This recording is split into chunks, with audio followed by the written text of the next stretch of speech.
Alors, est-ce que vous pouvez d'abord nous expliquer voilà, pourquoi vous avez eu envie de vous emparer de ce thème du harcèlement? Qu'est-ce qui a été le déclic? Alors le déclic pour m'emparer de ce thème de harcèlement, c'est ma fille. Quand elle avait 15 ans, ma fille Nina m'a parlé de harcèlement. Et ça m'a bouleversée. Je me rendais pas compte en fait que le lycée c'était la jungle. Je me rendais pas compte de l'impact de cette vie sociale de lycée combinée avec les réseaux sociaux, le téléphone, etc. Et je me suis dit qu'il fallait faire un film là-dessus. Et je me suis mise à enquêter et à interroger des jeunes. Et ce que j'ai entendu m'a scié.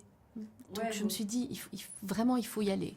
D'accord. Elle-même n'a pas été victime de harcèlement, mais c'est un phénomène qu'elle observait beaucoup autour d'elle, c'est ça? Absolument, ouais. D'accord. Et, oh, pardon, je vais... Pourquoi est-ce que vous avez choisi comme héroïne, et après je vais vous demander ce que vous en pensez, une jeune fille qui est jolie, qui est intégrée, qui a des amis, qui travaille bien à l'école, qui a une famille super. Enfin voilà, c'est pas une jeune fille stigmatisée dont on pourrait se moquer, c'est un peu l'image qu'on a souvent du harcèlement. Mais parce qu'en fait, c'est une image fausse du harcèlement. En fait, très très souvent, les victimes de harcèlement ne sont pas des stéréotypes. Ça peut être une jeune fille comme Lana, jolie, intelligente, bien dans sa peau, et puis tout d'un coup, y a un truc qui se passe dans son cercle d'amis, et d'une petite blague, d'un je suis pas d'accord avec toi, les choses s'enveniment, et puis il y a une machine qui commence à broyer la personne, et ça, on parle peu du fait que ça peut arriver à n'importe qui. Et j'avais envie de dire aussi que si ça arrive à quelqu'un comme Lana, comme Emma dans le film, imaginez l'ampleur et la vitesse à laquelle ça se propage aussi quand sur quelqu'un de moins fort, de moins entouré. Donc c'est un rouleau compresseur. Oui, en partant d'un cas où finalement tout va bien, où c'est Ouais. peut-être le moins pire, ça montre Alors que que le déjà moins c'est pire dévastateur. devient déjà pire. Ouais. Ouais. Et vous, Lana, vous en pensez quoi de ça, du choix de ce personnage-là, de ses caractéristiques? Ben, je trouve que justement, c'est une manière d'aborder le harcèlement d'une autre manière, même parfois un peu plus réaliste en fait, parce que ben, voilà, c'est pas toujours aux personnes, comme vous disiez, stigmatisées. Et donc, c'est cool d'avoir une approche différente et de prendre quelqu'un qui en fait est totalement, entre guillemets, normal, je veux dire, droite dans ses bottes, quoi, et qui en fait peut totalement basculer aussi dans ce côté sombre du harcèlement. Et d'ailleurs, elle est forte, elle résiste longtemps. Ah oui, En elle plus. essaye. Ça aussi, c'est intéressant, c'est Ouais. pas... Oui, oui. Elle essaye de résister, mais Mais en c'est fait, plus fort qu'elle, quoi. oui, et C'est- puis l'idée du film aussi, c'est un film systémique, c'est montrer un système, comment les choses se mettent petit à petit en place, et comment malgré toutes les barrages qu'on peut mettre, les barrières, il n'y a rien à faire. À un moment, la digue se brise et l'eau rentre. Et le film parle aussi, parce que j'ai l'impression que c'est aussi un sujet dans le sujet, ça part d'une amitié toxique et ça montre le fonctionnement de la perversité dans une relation avec cette jeune fille qui est une fausse amie, qui inverse systématiquement les rôles. C'est vraiment ce qu'on retrouve chez les pervers narcissiques. Hein, Et ça, ce que vous aviez envie de parler, c'est peut-être un moyen aussi de montrer, d'aider peut-être les gens qui verront le film, les jeunes, à repérer des signes d'une relation qui dysfonctionne et qui... Oui, tout à fait. Je voulais montrer qu'en fait, l'amitié peut être toxique. Alors, elle ne l'est pas tout le temps. Il y a des moments où c'est une vraie amie, et puis il y a des moments où elle est toxique. Et ça, c'est important de le repérer. C'est important de pouvoir dire non. C'est important de pouvoir poser ses limites. Et c'est ce qu'elle m'a fait. Elle pose ses limites. Elle dit, ben voilà, moi j'ai envie d'être moi. Et j'ai pas envie qu'on m'impose d'énormes... euh, et on voit souvent, c'est moi, on me l'a beaucoup expliqué, puisque pour faire le film, j'ai interrogé des ados. Et ce qui m'a beaucoup marqué chez les filles, c'était ça justement, cette complexité dans les amitiés et dans les groupes. Donc chez les filles, il y a des groupes. Et puis si vous avez envie de sortir un peu du groupe ou de ne pas vous habiller comme le groupe vous rattrape en disant « non, tu nous fous la honte, c'est pas possible ». Et c'est toutes des petites choses qui font que les unes après les autres, en fait, le truc à un moment est monté en épingle et on dérive vers le harcèlement. Et puis, oui, il y a un rapport de force qui s'instaure qui peut vite basculer. Il y a toujours la plus populaire, il y a toujours la chef d'équipe qui a un rôle assez fondamental, évidemment, par rapport aux autres. Et vous, Lana, c'est un truc, pardon, que vous avez observé autour de vous déjà à l'œuvre, ce genre de phénomène? Ah oui, ça c'est. Je pense que ça concerne en majorité les filles, mais je pense qu'aussi chez les garçons, il y a un peu ce système aussi de groupe où on appartient en fait à ça. Et en fait, oui, c'est ça, ça peut être dans les tenues vestimentaires, ça peut être dans la manière de parler, ça peut être dans la manière de qu'est-ce qu'on fait après les cours, etc. Il y a vraiment un truc de rapport de force comme ça qu'on ne contrôle pas du tout. Et en fait, ça prend une place énorme et hyper importante dans nos vies. Alors qu'en fait, à la base, on a notre famille, il faut apprendre à vraiment avoir un équilibre, en fait. Et même avec des amis, quoi. C'est ça Ouais, qui c'est ça. Les gens qui sont censés avec lesquels... Enfin, Exactement. être bienveillants avec vous. Je pense qu'on s'en rend pas compte, surtout à un âge jeune comme celui d'Emma dans le film. On se rend pas compte, nos amis, c'est tout notre univers. C'est entre guillemets la famille qu'on choisit. Mais en fait, on a encore toute la vie devant nous et on va changer, on va évoluer et on va peut-être perdre des personnes au passage, en gagner d'autres. Donc oui, c'est ça. Ouais. Pardon, tu voulais...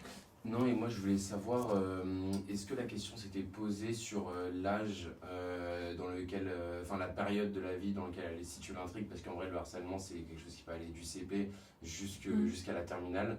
Et si oui, pourquoi du coup s'être arrêté sur spécifiquement cet âge-là, les lycéens quoi?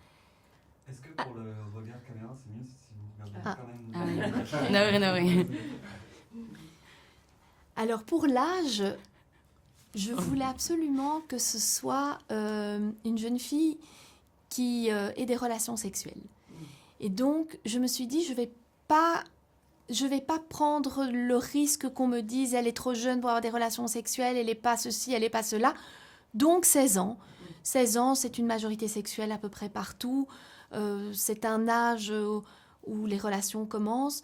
Et donc, je voulais pas que le sujet du film puisse être ça, en me disant... oui, mais bon, elle est quand même un peu jeune. Oui, qu'on déplace le... Qu'on déplace en débat, fait le sujet. Donc, je me suis dit, je la fais petite adulte, et comme ça, il n'y a pas de discussion. Et à propos de sexualité, j'ai l'impression aussi que il y a de la misogynie dans l'histoire, que ce que lui reproche la société, enfin ses copines, et puis c'est d'avoir quitté son petit copain, c'est d'avoir rapidement une relation avec un autre garçon, et j'ai l'impression que ça c'est des reproches qu'on aurait moins fait à un garçon. Alors en fait, ce qu'on lui reproche, c'est pas tant d'avoir quitté son petit copain, c'est de ne pas l'avoir dit au groupe. Et ça fait de nouveau partie du groupe. Donc elles se voient matin, midi, soir, elles sortent ensemble, elles vont au resto, elles vont dans des soirées, enfin on voit qu'elles ont une vie sociale. Et ses amis lui disent, en fait, tu n'as pas confiance en nous. Parce que si tu avais confiance en nous, on saurait que ça ne va pas avec ton petit ami, tu nous en aurais parlé. C'est ça qu'on lui reproche. On lui dit, mais en fait, t'as pas confiance en nous. Et elle répond, mais en fait, je fais encore ce que je veux, j'avais pas envie d'être influencée, donc j'ai attendu d'être sûre de ma décision. Et puis, je pensais que vous alliez me soutenir dans ma décision. Et ça, c'est la confrontation en fait de deux points de vue. Ouais. Personne n'a raison, personne n'a tort. Elle a raison, elle prend la décision qu'elle veut, et les autres, on peut les comprendre en disant, t'as pas confiance. Et voilà. Et c'est ces petites choses d'incompréhension qui amènent des énormes conséquences. Alors oui, ce que montre donc le film, on parle de cette amitié toxique, cet effet de groupe, mais alors après il y a un autre niveau au-dessus, c'est les réseaux sociaux, et là elle est effectivement moquée et humiliée par des gens qui la connaissent même pas. Donc, Oui. et ça c'était important de montrer pour vous Pour moi ce c'était passage. extrêmement important de montrer que le harcèlement commence à l'école et puis se termine dans ce film-là, en cyberharcèlement. Et l'idée aussi, c'était de montrer qu'en fait, ce que vous faites derrière votre écran, il faut toujours penser qu'il y a une personne derrière. Est-ce que vous feriez la même chose si la personne était devant vous ? Si vous aviez quelqu'un au milieu d'un cercle et que vous avez 30, 40, 50, 100, 1000 personnes autour et chacun va faire une petite blague, un petit pic, au bout de combien de messages comme ça en frontal vous arrêteriez ? Mais très très rapidement, parce qu'on verrait directement à quel point ça touche la personne qui est au milieu, qui ne peut pas se défendre et qui reçoit. Et je crois que c'est vraiment ça. D'ailleurs, dans le film, il y a un peu une métaphore de ça, puisqu'on la voit qui tourne, et les gens sont autour d'elle, et elle est dans un tourbillon. Et c'est ça qu'on veut essayer de montrer. Il faut toujours comprendre qu'il y a un humain derrière et réfléchir quand on envoie une blague. Parce qu'une blague, plus une blague, plus une blague, ça devient du harcèlement. C'est pas des blagues drôles en plus. Souvent, c'est pas drôle, mais pris individuellement, on peut même pas dire qu'il y a une responsabilité. Mais c'est cet effet collectif. Et aujourd'hui, on ne peut pas ignorer l'effet collectif. Ça, ce n'est pas possible. Tu avais une question, tu sais.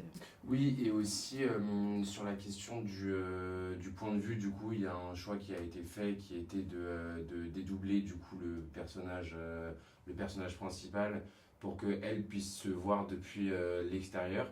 Et qu'est-ce que ça vous a permis, comment ça a été réfléchi et qu'est-ce que vous estimez que ça vous a permis de faire ce choix-là? Alors, l'idée c'était d'avoir du recul. Je trouvais que c'était extrêmement intéressant que Emma puisse voir ce qui lui est arrivé, commenter avec du recul ce qui lui est arrivé. Souvent, quand on est dans une situation, enfin moi ça m'arrive souvent, après je me dis « Oh, j'aurais dû dire ça, j'aurais dû dire ça, j'aurais dû faire ça ». On se refait le film dans sa tête et on se dit « Mais si je pouvais revenir en arrière, voilà ce que je dirais ». Avec du recul. Et ce dédoublement permet justement à Emma de commenter ce qui lui est arrivé et de se dire, mais avec du recul, je ne laisserai pas faire les choses comme ça. J'en parlerai à mes parents, j'agirai totalement différemment. Et je pensais que c'était intéressant justement de voir qu'avec du recul, on voit les choses différemment. Et c'est pour ça qu'à la fin du film, on dit, si vous êtes témoin de harcèlement ou alors si vous êtes harcelé, évidemment, parlez, ne restez pas seul, parce que ça permet justement d'avoir ce recul sur la situation que vous êtes en train de vivre, et je crois que c'est important. Oui, pour le spectateur aussi, ça lui permet de prendre davantage de recul, qu'il a 2 niveaux de réflexion. Ouais, c'est ça. Parce que lui-même a déjà du recul sur la situation, mais alors il a encore le recul derrière la Emma qui a du recul, quoi. Et puis ça fait un lien, enfin je trouve que le fantôme aussi, il permet aussi au spectateur de vraiment être initié dedans et de faire l'enquête en fait avec le fantôme, quoi. Ça fait bizarre un peu quand on parle de fantômes, Oui. mais le film n'est pas un film sur des fantômes ou un film fantastique, c'est fait de manière très réaliste. C'est vraiment un personnage à part entière. En revanche, je lisais que pour vous, il y avait aussi un petit côté thriller. Vous avez voulu... Enfin, thriller, c'est peut-être trop fort aussi comme... Je voulais une enquête. Ouais. Je voulais pas un film linéaire. Et puis, je voulais aussi un film construit un peu comme les ados aujourd'hui réfléchissent. C'est-à-dire qu'en fait, moi, quand j'observe ma fille ou mon fils, je vois qu'ils font plein de choses à la fois. Ils sont sur leur téléphone, en même temps ils regardent un film, en même temps ma fille se fait les boucles, en même temps elle me dit j'arrive, je viens dîner, enfin... Il n'y a pas un niveau de concentration. Et je trouvais que c'était intéressant de faire un film justement avec des étages où sans qu'ils s'en rendent compte, je ne sais plus parler, sans qu'ils s'en rendent compte, dans le film, on leur ouvre plusieurs fenêtres. On leur ouvre la fenêtre du présent, la fenêtre du passé, la fenêtre de la réflexion. Et donc ils sont absorbés par le film parce qu'il y a ces niveaux différents de fenêtres qui correspond un peu à leur façon de se concentrer aujourd'hui sans se concentrer. Ça dynamise la lecture du film aussi. Ouais. Et je disais dans de cette presse, donc Émilie Dequesne expliquait qu'elle avait été victime de harcèlement quand elle était adolescente et que c'est une des raisons pour laquelle elle avait été touchée, elle avait voulu faire ce film. Est-ce que c'est un sujet dont vous avez parlé avec elle aussi, du harcèlement qu'elle avait subi? Est-ce que ça nourrit aussi le scénario? Alors non, ça n'a pas nourri le scénario, puisque le scénario était écrit, oui. Et puis Émilie a été harcelée quand elle était plus jeune, mais ça l'avait énormément marquée. Même quand elle en parlait adulte, on sentait vraiment l'enfant encore blessé. Ouais. Et ça, c'est très, très, très courant des enfants qui ont été harcelés, que ce soit petits ou adolescents, on garde vraiment une cicatrice. Il y a quelque chose, on n'oublie pas, il y a une fragilité. Voilà, c'est triste. Et est-ce qu'il y a d'autres personnes, finalement, dans l'entourage du film qui ont... Parce que j'imagine que quand... Après, ça fait parler les gens, ça...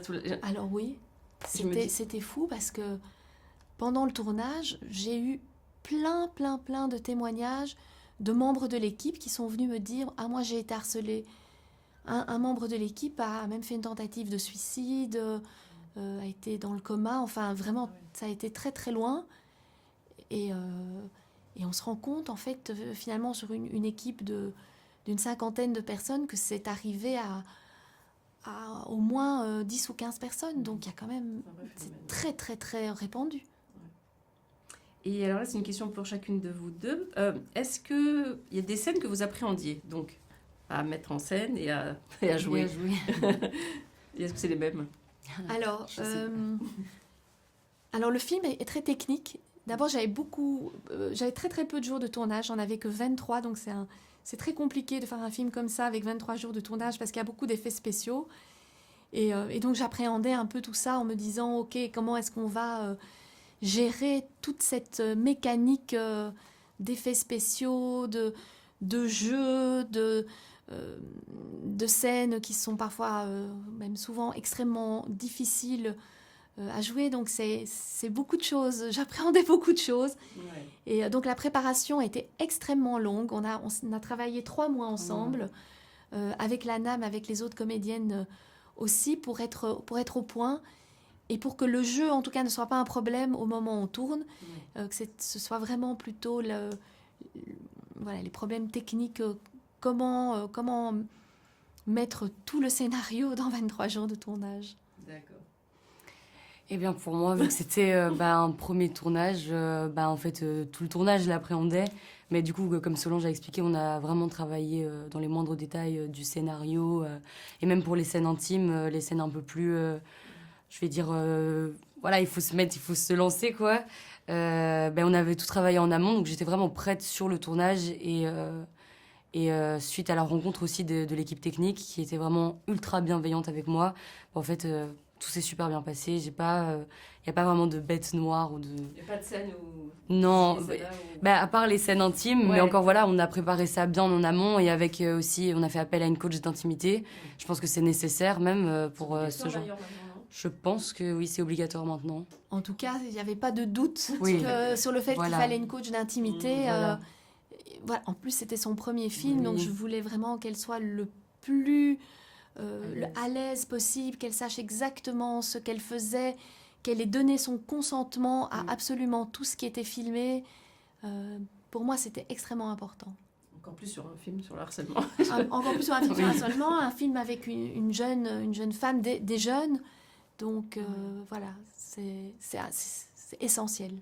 Et je lisais aussi, je crois, dans une interview dans le dossier de presse, que vous disiez que le regard de jeunes de votre âge, c'est pas simple. Ah oui. Plus dur que celui de l'équipe technique ou... Oui, ah oui, ça on va dire c'était un peu l'épreuve à surmonter lors du tournage. D'abord il y avait le regard de l'équipe technique, mais après on se fait vite à l'idée qu'en fait c'est leur métier, que c'est professionnel tout ça et que donc au final c'est normal, ils en ont vu plus d'une fois des acteurs jouer. Donc ça c'était une première épreuve, mais après le premier jour ça s'est super bien passé.